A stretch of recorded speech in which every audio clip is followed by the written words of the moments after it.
Hello viewers, எல்லோரும் என்னோட முருங்கைக்காய் ரசம் பண்ணி பார்த்துருப்பீங்கன்னு நினைக்கிறேன். எப்படி இருந்துச்சு எல்லோரும் எனக்கு கமெண்ட் பண்ணுங்கள், லைக் பண்ணுங்கள், சப்ஸ்கிரைப் பண்ண மறந்துடாதீங்க. இன்றைக்கி நான் க்ரீமி ஹெர்ப்டு பன்னீர் பண்ண போகிறேன். இப்போ அதுக்கு தேவையான பொருள் ஃபஸ்ட்டு பன்னீர் எடுத்துக்கணும். பன்னீர் ஒரு பேக்கெட் இந்த மாதிரி எடுத்துகிட்டு அதை 8 பீசஸாக கட் பண்ணிக்கணும். ரொம்ப தின்னாக கட் பண்ணிங்கன்னா அது நல்லா இருக்காது. ஸோ இந்த மாதிரி 8 பீசஸாக கட் பண்ணிக்கோங்க.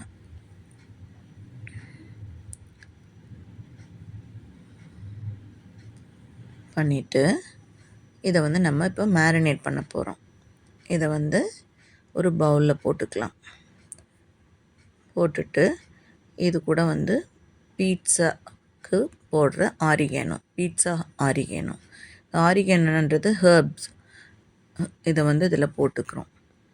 இட்டாலியன் ஹெர்ப்னு சொல்லுவாங்க. இதை போட்டுட்டு ஒரு டீஸ்பூன் போட்டுக்கோங்க.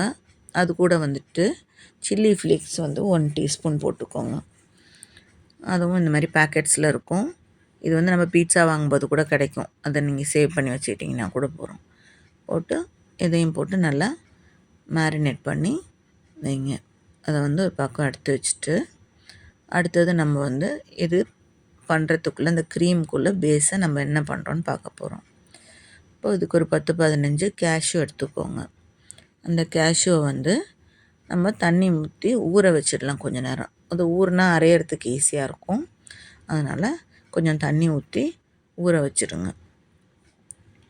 பாருங்கள், தண்ணி ஊற்றிக்கோங்க. ஊற்றி இது ஊறட்டும்.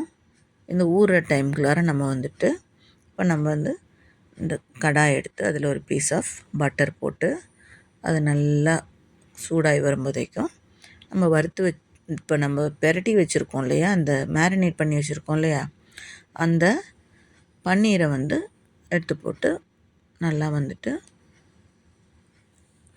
பொரித்து எடுத்துடலாம்.